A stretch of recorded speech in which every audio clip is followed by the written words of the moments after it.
사무엘상 14장 13절로 22절까지 말씀.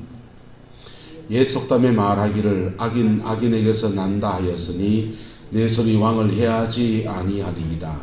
이스라엘 왕이 누구를 따라 나왔으며 누구의 뒤를 쫓나이까? 죽은 개나 벼룩을 쫓음이니이다. 그런즉 여호와께서 재판장이 되어 나와 왕 사이에 심판하사 나의 사정을 살펴 억울함을 풀어주시고 나를 왕의 손에서 건지시기를 원하나이다 하니라. 다윗이 사울에게 이같이 말하기를 마치매 사울이 이르되 내 아들 다윗아 이것이 내 목소리냐 하고 소리를 높여 울며 다윗에게 이르되 나는 너를 학대하되 너는 나를 선대하니 너는 나보다 의롭도다. 내가 나 선대한 것을 오늘 나타냈나니 여호와께서 나를 내 손에 넘기셨으나 내가 나를 죽이지 아니하였도다. 사람이 그의 원수를 만나면 그를 평안히 가게 하겠느냐? 내가 오늘 내게 행한 일로 말미암아 여호와께서 내게 선으로 갚으시기를 원하노라.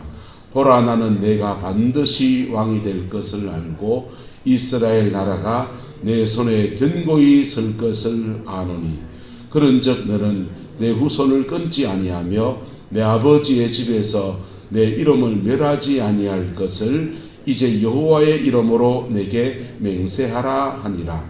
다윗이 사울에게 맹세하며 사울은 집으로 돌아가고 다윗과 그의 사람들은 요새로 올라가니라. 아멘. 이 말씀의 축복과 이 말씀의 은혜가 저와 여러분들에게 아름답게 그려지고 또 이것을 따라가는 저와 여러분 되시기를 예수님의 이름으로 축복합니다. 회개인가 후회인가 지금 네 번째 말씀을 나누고 있는데요. 고등 종교를 나누면 불교나 유교나 또 우리나라에 없지만 이슬람이나 이런 종교들을 고등 종교라고 합니다. 고등 종교의 특징은 적어도 한 시대, 한 역사, 한 민족을 짊어지고 갈 만큼 그런 자질을 가지고 있어요. 이슬람이라는 종교는 아랍 세계를 이렇게 짊어지고 가고 있지요. 불교라는 종교는 스리랑카나 또는 태국이나 이런 동남아 지역에 있는 여러 나라들을 이렇게 그 불교의 세계관으로 지켜가요. 근데 이 고등 종교, 다른 고등 종교의 특징은 대부분 율법적이라는 데 있어요. 뭐에 있다고요? 율법적이에요. 불교의 그 특징은 일반 대중들에게 팔정도라는 것으로 이렇게 기결되어집니다. 팔정도는 뭐냐 하면 8가지 정한 도리의 삶을 살아라라는 것입니다. 고등 종교의 특징은 윤리성이 강해요. 이슬람은요, 도둑질하면 손을 찍어버려요. 거짓말하면 혀를 빼버리는지 모르겠지만은 도둑질하면 손을 찍어버려요. 굉장히 엄한 윤리체계를 가지고 있고 그걸 어기는 사람에게 강한 징벌을 그렇게 가합니다. 근데 또 하나의 고등종교, 기독교도 고등종교잖아요. 종교의 본질에 들어가면 기독교도 고등종교고 이스라엘을 지고 가고 있는 유대교도 고등종교입니다. 이 고등종교의 특징은 윤리성이 강하다 적다. 강한 윤리성을 가지고 있어요. 강한 윤리성이 극치를 나타내는 단어 하나를 말하면 기독교는 사랑, 불교는 자비, 유교는 인애입니다. 사람을 해코지 안 하는 정도가 아니라 인애롭게 대한다 할 때 그거는 대단한 도덕적인 위치에 올라서는 거죠. 사람을 내한테 한 짤 때렸으니 나도 한 짤 때린다. 이게 아니라 내한테 한 짤 맞지만 왼밤도 돌려야 된다. 이건 강한 사랑을 말하는 거예요. 불교의 자비, 사람을 자비롭게 대한다라고 하는 말은 주고받고 니하고 내하고 부조 주고받고 부조도 주고받고 말도 주고받고 하는데 세상의 모든 룰들은 기본적으로 이걸 요구해요. 한번 따라합시다. 행한 대로 갚아줄게. 등가의 원칙을 원해요. 세상의 룰들은. 네가 내한테 해주면 나도 네한테 뭐 해주고 합니다. 우리 시찰 노예안에서 어제 노예를 했는데요. 서울에서 아침부터 노예하면은 저는 띵가 묻거든요, 사실. 가도 뭐 내 같은 사람이 발언할 일도 없고 가서 누구 표 한 표 찍어주는 거 다 하고 5분 또 노예는 부총회장 선거하는 노회장 선거, 부노회장 선거를 하는 때인데 단수 후보가 나왔어요. 박수로 초대하는 노예였습니다. 그래서 누가 전화 온 데도 없고 그냥 뭐 가서 박수 한번 쳐주고 오면 되는 일에 남의 박수 쳐주는 일에 덜러리 쓰는 거 싫고 그 서울까지 시간 들여서 차비 들여서 가는 게 그 시기에서 이럴 때 되면 띵가먹고 그랬는데 이번에는 꼭 가야 됐어요. 왜냐하면 수해 피해를 당하고 왜 여러 교회들이 저희 교회를 섬겨주셨거든요. 그래서 인사를 해야 되겠다 해서 이제 올라갔는데요. 인사드리고 고맙습니다 인사하고 손잡아드리고 뭐 그렇게 아이고 고맙다 그러고 저도 이제 고마워서 오징어를 한 쪽씩 보내드렸는데 오징어 한 쪽 보내드리고 아이고 오징어 잘 먹었다 인사받고 이게 다 뭡니까? 오징어를 제가 저희 교회에서 이렇게 발송해드렸는데 아직 별내는 아직 못 보냈어요. 그 오징어를 보내드렸는데 우리한테 섬겨준 교회들만 보냈겠어요? 노예 안에 모든 교회 다 보냈겠어요? 그렇죠? 이거 등가의 법칙이거든. 주고받는 거라고. 그래서 물론 그분들은 뭐 교회 행정상 교회 돈을 가지고 보냈지만은 그래도 저기 인사는 해야 되겠다 싶어서 그냥 오징어 한 주씩 그렇게 해서 그렇게 보냈어요. 주고받는 거 이거 잘해야 사회생활을 잘하는 거예요. 할렐루야. 사회생활을 잘하는 거예요. 밥을 3번 얻어먹었으면 한 번은 사야 된다 안 사야 된다? 사야죠. 한 번은 사야 돼요. 그걸 안 하면 스스로 돌림받게 돼 있어요. 목회를 하면서 이거 목회자의 세계도 똑같거든요. 친구들이 들어 이렇게 구룡포에 놀러 와요. 지금은 좀 이렇게 밥 사 먹을 여유가 있어 그런데 애들 고등학교 때는 정말 돈이 없더라. 그래서 친구들이 온다 그러면 겁이 나는 거예요. 물에 한 그릇 사줄 그 형편이 안 되는 내 자신이 겁이 나고 저는 또 지사병을 해서 조금 연구하면 물에 말 수 있을 것 같아서 이 차려서 챙겨줄 수 있고 시장에서 사와서 하면 얼마 돈 안 드니까 해줄 수 있는데 우리 마누라는 격떨어지게 왜 그러냐고 그렇게 잔소리 하거든요. 그래서 집에서 해주는 교회에서 얼마든지 집에서 해주는 것도 안 되고 이거 손님 오면은 구리 알 같은 돈을 줘야 되는 돈 들어야 되는데 그 돈 들이면 우리 애들 공부시키고 하는데 너무 차질이 되는 거예요. 솔직하게 얘기하면. 그래서 비교적 가성비가 좋은 데를 짠 데를 찾는 거지요. 근데 구룡포보다 포항이 물가가 더 싸요. 그래서 포항 나가서 손님 오면 내가 포항 와 있다. 구룡포까지 들어오지 말고 포항에서 만나자 해서 포항에서 뭐 사 먹기도 하고 뭐 그렇게 해설을 했습니다. 이 등가의 법칙은 안 지키면요. 등가의 법칙 안 지키면 가족 안에서도 여러분 왕따 당해요. 가족 안에서도 왕따 당하고요. 부모 자식 관계에도 멀어지고 내가 하나 해주면 지들도 나 하나 해줘야지 그게 세상 사는 룰이라고요. 그렇지 않아요? 자녀들 중에서 솔직히 안종문 고사님 자녀들 중에서 매달 사탕 보내주는 자녀가 좋아요? 엄마한테 매달 콕지 박는 자녀가 좋아요? 안 고사님 아이고 우리 안 고사님은 정말 예수님 심정을 닮으셔서 다 좋지. 근데 사람 마음이 좀 그렇지 않아요. 그래서 선물도 주고 받고 식사도 주고 받고 저는 돈이 없었으니까 집에서 해먹자 만들어 먹자 이런 파고 우리 마누라는 럭셔리한 데 가서 식당 가서 맛있는 거 요리사가 해주는 거 먹고 싶다 이러고 그것 때문에 내 부부 싸움하고 참 돈 몇 푼 가서 싸움하고 나면 얼마나 비애감이 드는지 근데 이게 세상을 살아가는 룰이라고. 심지어 부모와 자식 관계에도, 특히 형제, 동서 간에도. 비참한 얘기 하나 더 할까요? 우리 아버지 칠순을 이렇게 형님이 돈을 내서 울진 가자미집 가서 기억난다. 50몇만 원 들여서 했어요. 그 다음 이제 어머니 칠순을, 어머니보다 아버지가 한 살 더 적으세요. 근데 아버지 칠순이 닥쳐온 겁니다. 그래 이제 가족 관계에서는 그 다음 누가 해야 됩니까? 저희가 해야 되죠. 근데 저희가 착각한 것도 있고 돈이 없었는 것도 있고 그냥 어머니 칠순을 그냥 생신처럼 생각한 거예요. 그래 준비해서 갔다가 눈치를 이렇게 받게 됐죠. 그때 참 마음이 비애감이 오더라고요. 자식 도리도 못하고 형제간에 참 얼굴 붉히고 막 뭐라 한 건 아닌데 처지를 아니까 아닌데 눈치 보이고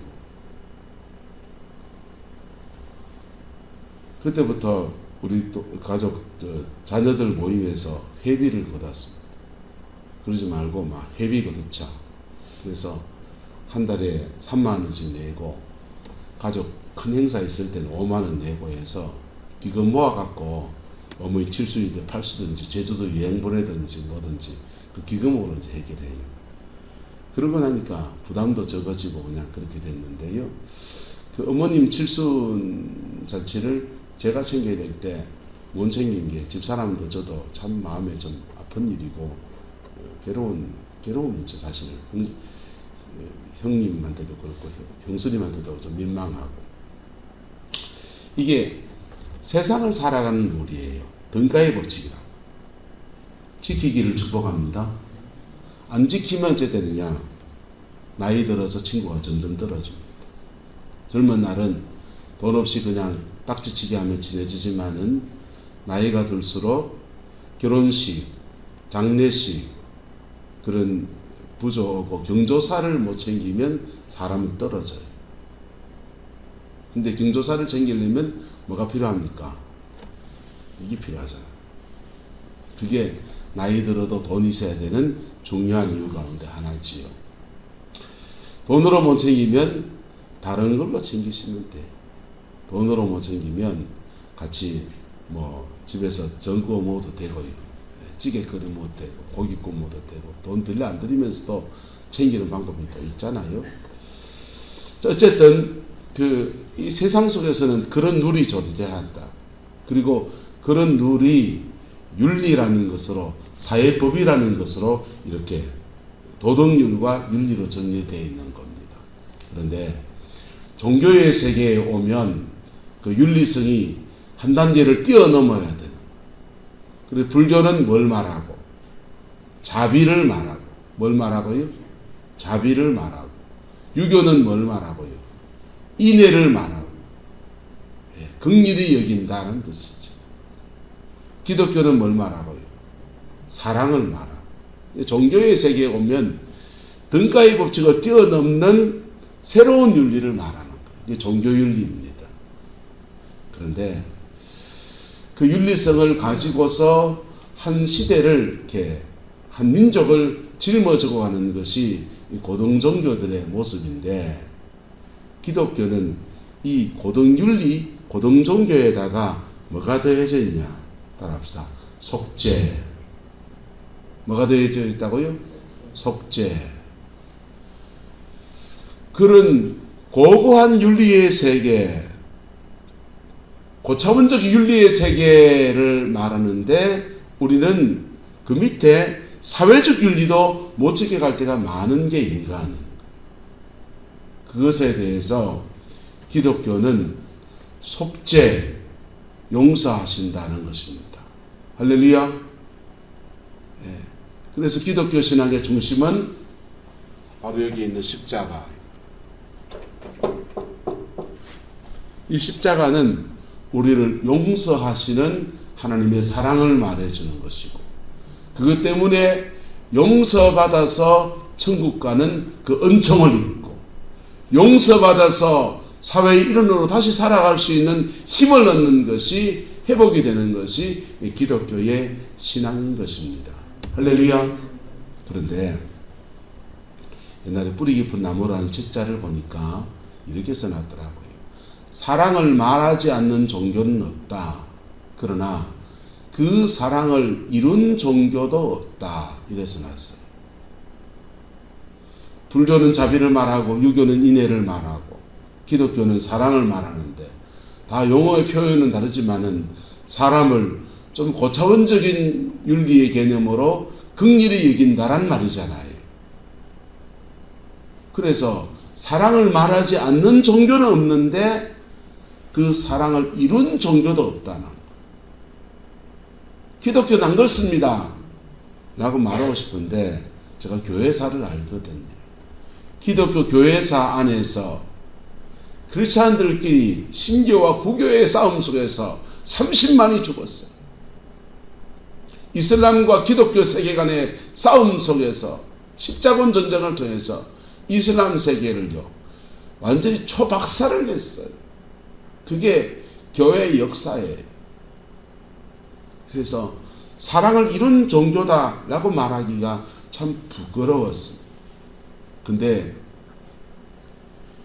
오늘날에 들어서 그나마 기독교는 속죄가 있는 종교입니다.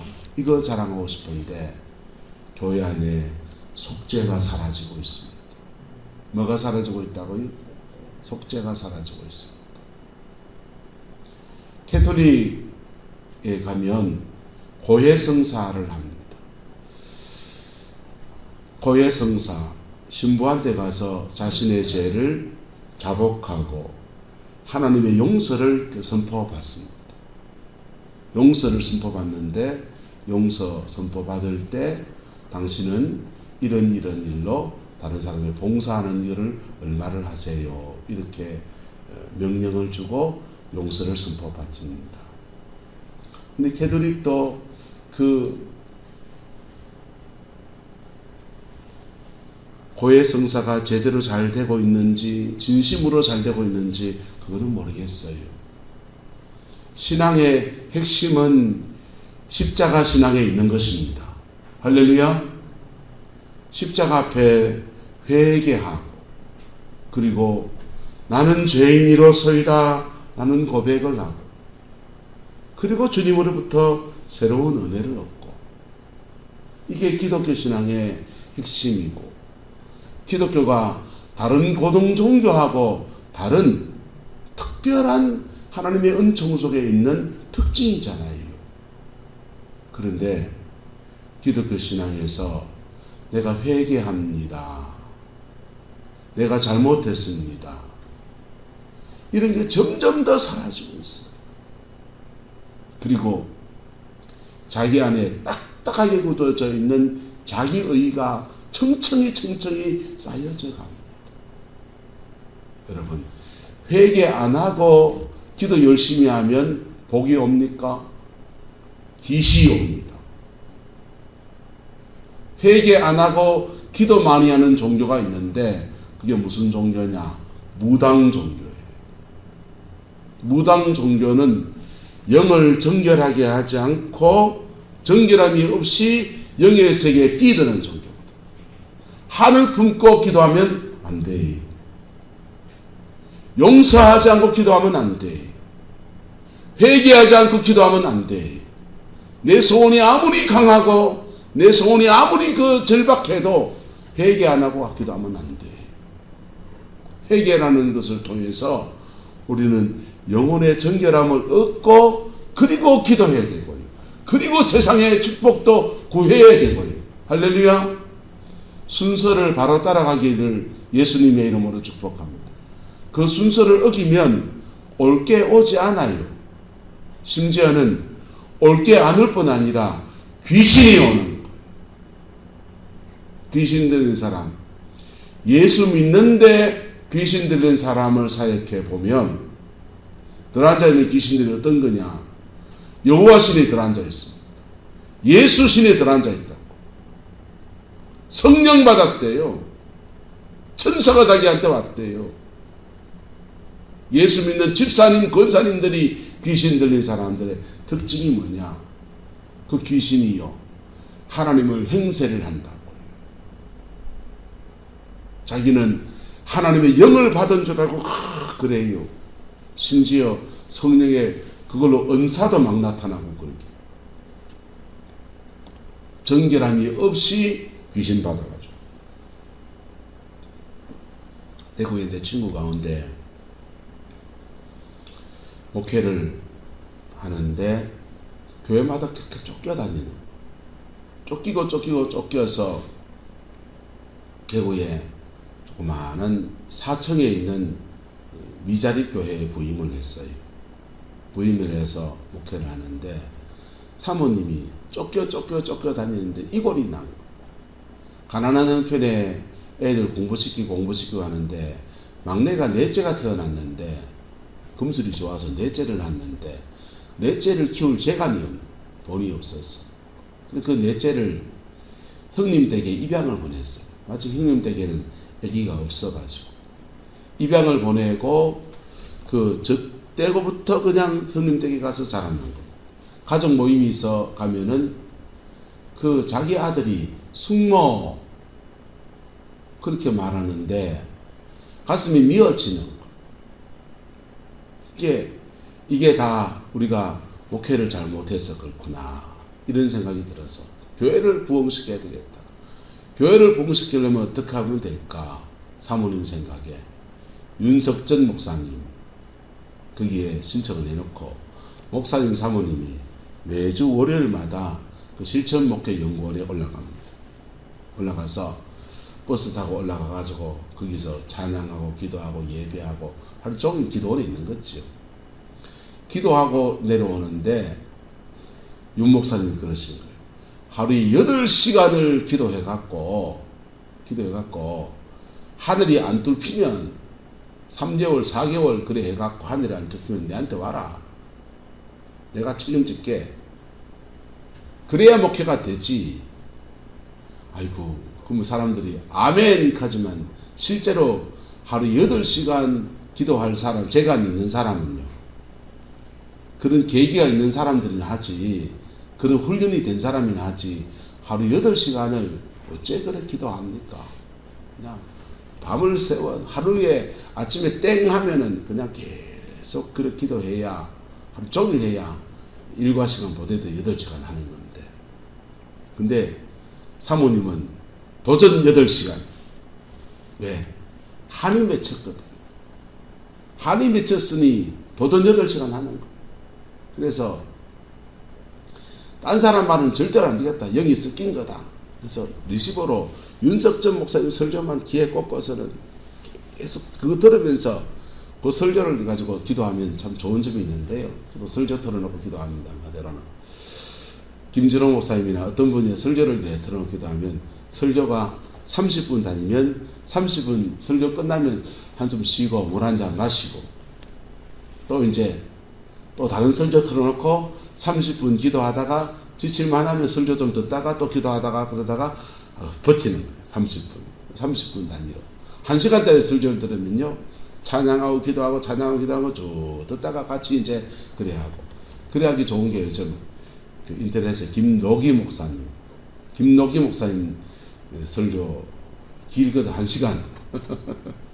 영의 세계에 대한 얘기를 설교를 많이 하니까 들으면서 들을 것도 있고, 그리고 방언기도 3시간짜리 연속하는 거 있습니다. 방언기도 3시간짜리 연속 틀어놓고서 나도 방언하고 테이프에서도 방언 나오고, 그래가 3시간 연달아 하면은 나는 한 주간에 좀 쉬었다가 밥 한 그릇, 물 한 그릇 마시고 또 한번 하고 그래 하는데, 그래 기도하면 이제 도움이 되니까 이분도 이제 윤석전 목사님 설교 테이프를 리시버로 꽂으면서 그걸 계속 들으면서 기도를 하는 거예요. 그리고 8시간, 도전 8시간 해서 돌파, 하루 이틀 3일 4일 하면서 가속도가 붙으니까 계속 그렇게 기도하는 거예요. 제가 이제 바로 옆에 교회에 있었으니까 그 친구한테 그랬어요. 너그 마누라 그래 기도하면 안 된다. 왜? 저는 영성의 원리를 아니까. 너그 마누라 그래 기도하면 안 되고, 그러다 큰일 난데 마음에 응어리진 걸 다 풀어내고 해야지. 그거를 그래 뒤 꼬인 상태에서 원망과 미움과 자기 쫓아낸 장로님에 대한 불평, 원망 이런 것부터 시작해서 자기 처지에 대한 한 이런 게 뒤 엉킨 상태에서 그렇게 기도하면 안 된다. 그러는데 마누라를 못 말리는 내적 치유받아야 된다. 그랬는데 말 안 듣더라고요. 그리고는 어느 날 드디어 때가 왔습니다. 드디어 뚫렸다 이러더니 와가지고는 자기 마누라가 성령의 은사가 나타나서 예언도 잘하고 그리고 손을 기도하면 병도 낫고 막 그런다. 이제 우리 교회는 부흥이다 그러더라고요. 그래.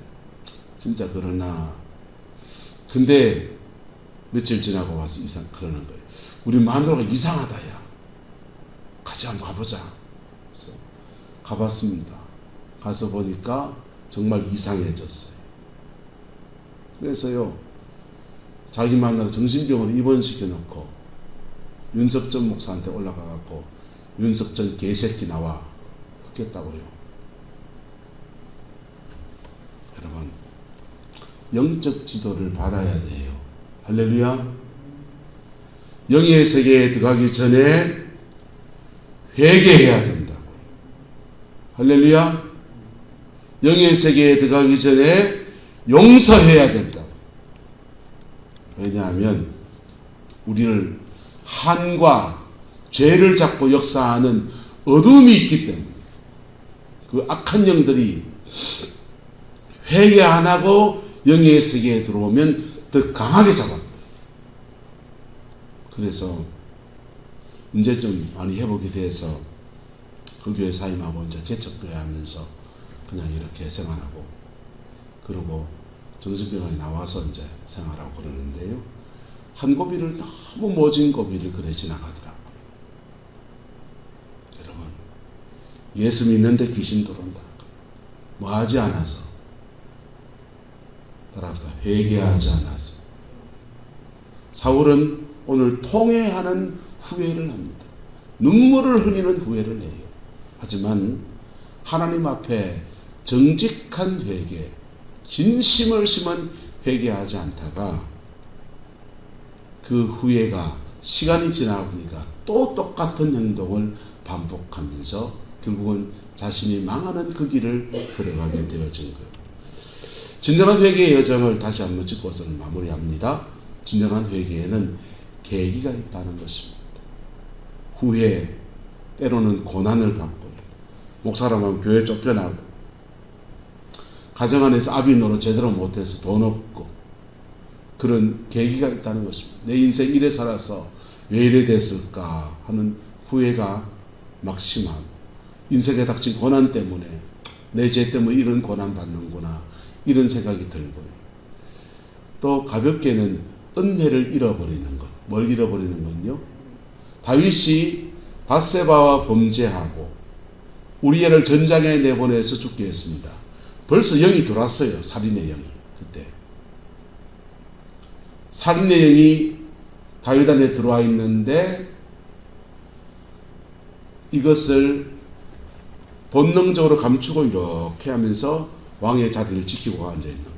하지만 은혜는 떨어져 있어요. 자기는 뭘 느끼고 있다.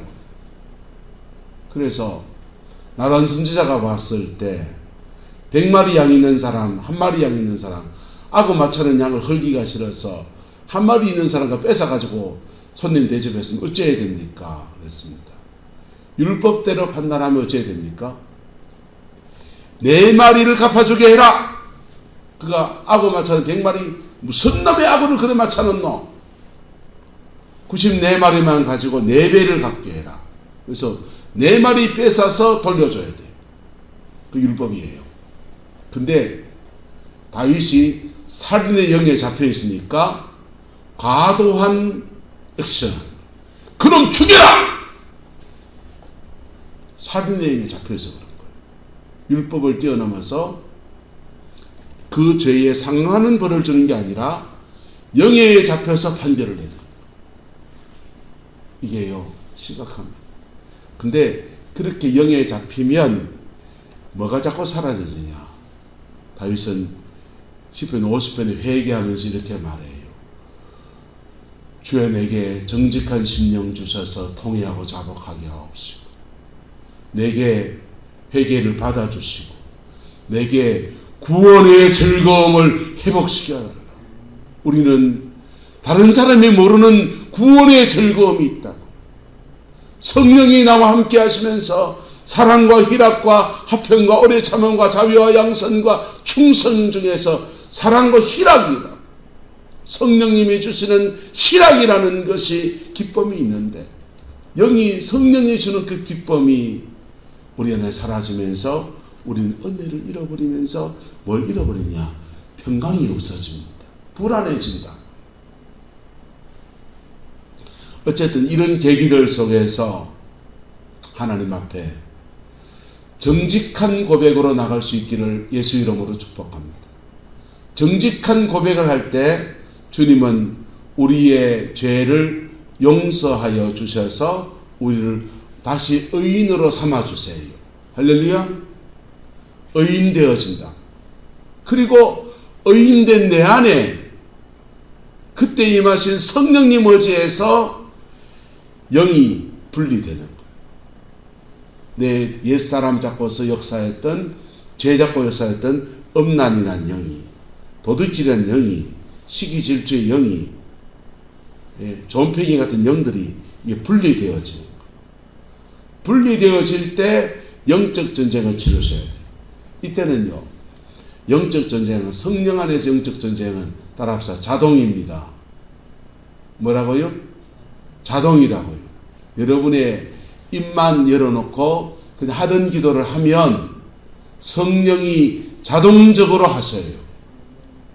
하셔서 갑자기 내 속에서 예사여 카야 마카 마야나타 카야 자파 아주 격한 방언이 나와서 자기가 생각해도 내가 이런 기도를 어찌 하나 하는데 이거 사자구거든요. 영적 사자구라고. 영적 표성을 바라는 거라. 그럴 때 마귀하고 싸우는 전투 방언이 나와요.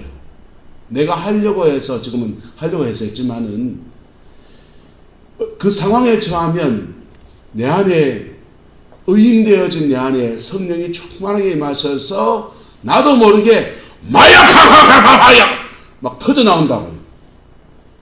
영적 전쟁하게 되는 거예요. 할렐루야.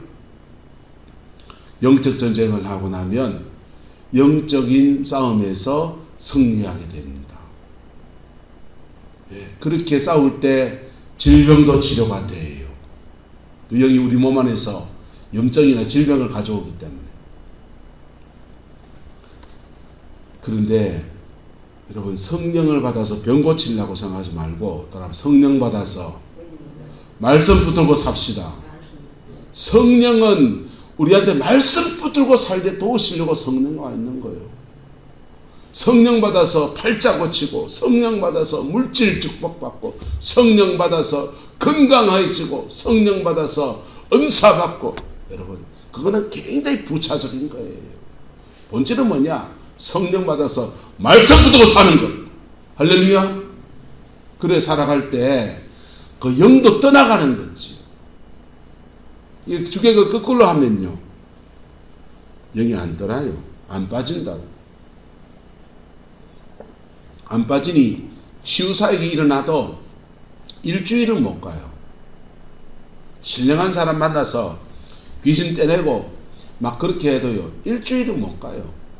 일주일이 뭐예요? 3일도 못 가는데. 영적 전쟁을 자기 안에서 진정한 회개를 통해서 한 바퀴를 이렇게 지나가면 자기 안에서 깊은 치유와 회복과 온전케 하시는 역사들이 우리에게 일어납니다. 한번 따라합시다. 내가 나 되어집니다. 나다움을 회복하는 은혜가 진정한 회개 안에서 이렇게 이루어져요. 그렇게 되고 난 뒤부터 뭐 해야 되냐? 습관과의 싸움. 무슨 싸움요? 습관과의 싸움. 상황은 여전히 있어요. 시기 질투하는 사람 옆에서 여전히 살아야 되고요. 궁시렁 불평불만하는 사람 옆에 여전히 살고요. 엄난한 사람 내 옆에 여전히 있고요. 나한테 험담하는 사람 여전히 옆에 있을 수 있어요. 그리고 내 상황이 여전히 그래서 이거라도 훔쳐서 알을 먹여야 되겠다 라는 생각을 할 수도 있습니다.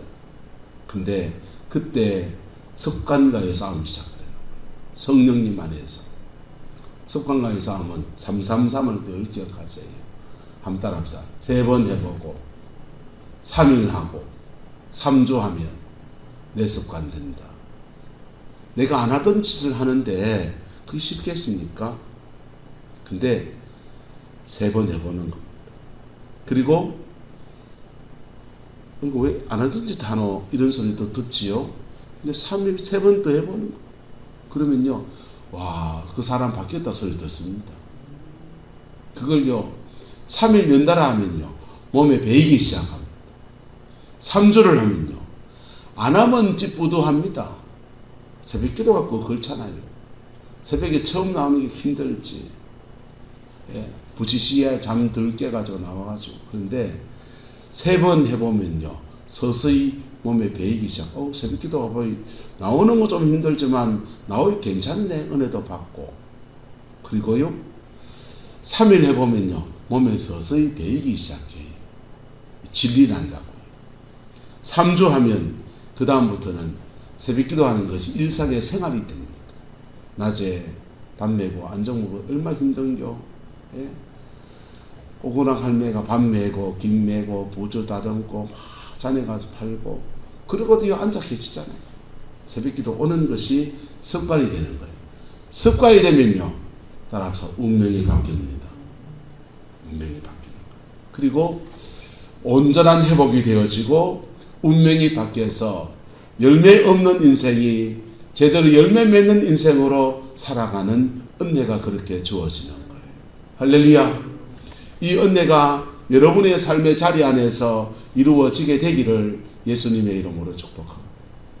사울왕은요, 후회는 하는데 진정한 회개로 나가지 않은, 후회하고서 똑똑한 사람이 후회하고 깨닫는 바가 있었지만은 하나님 앞에 통렬한 회개와 깊은 회개로 나가지 않았더니 다음 또 상황이 생겼을 때 다윗 또 잡아 죽이러 가고 또 잡아 죽이러 갈 때마다 하나님이 또 구하시는 경험하고 빈손으로 돌아오고 난 뒤에 그의 미움과 원망과 살인의 영이 잡힌 사람은요, 살인의 영이 잡힌 사람은 남을 죽이든지 지가 죽든지 뭐 하든지요? 남을 죽이든지 지가 죽든지. 살인의 영이 잡혔으니 지가 죽는 거지. 지 무덤을 지가 파는 어리석은 일들로 그의 인생을 그렇게 마감하게 되었습니다. 여러분, 기독교의 복음종교의 특징, 고등종교로서 기독교의 특징은 여러분, 사랑이라는 고차원적인 윤리에만 있는 것이 아니라 우리를 먼저 사랑하셔서 십자가에서 아들을 내어주신 어마어마한 하나님의 사랑이 있는, 그 하나님의 사랑은 우리의 무슨 죄든지 사하여 주시고 무슨 잘못한 것이 씻어 주셔서 새로운 인생으로 세워가시는 은총의 역사가 있는 것입니다. 문제는 그 회개와 작업 우리가 하지 않는다는 것입니다. 내가 괜찮은 사람입니다. 이걸 자기의라 그래요. 목사니까 난 괜찮은 사람이에요. 난 교회 직분자리가 괜찮은 사람, 성령의 은사 받아서 괜찮은 사람, 난 똑똑하니까 괜찮은 사람, 난 날씬하니까 괜찮은 사람, 내 자식이 얼마나 잘 돼 있는 괜찮은 사람. 여러분요, 인간 다 거기서 거기요. 다 회개해야 되고요. 피 묻은 십자가 앞에서 정결함을 얻지 못한 것은 결국은 그의 인생의 쓴 열매로 그의 인생에 남게 되는 겁니다. 후회하지 말고 회개합시다. 할렐루야. 기도하겠습니다. 좋으신 아버지 하나님, 오늘 주님의 말씀 앞에 겸비하겠습니다. 하나님 앞에 뭐 할 말이 없는 우리인 것을 고백하고 하나님의 자비하심 앞에 은총을 구합니다. 오 성령님, 우리를 붙들어 주시고 주 앞에 정결함을 입으며 회개하며 새롭게 되어지는 그 은혜가 있게 축복하여 주옵소서. 주의 사랑 안에 함께해 주시고 주의 능력 안에 인을 쳐 주옵소서. 여호와께서 함께하여 주옵소서. 예수님의 이름으로 축복하며 기도드리옵나이다.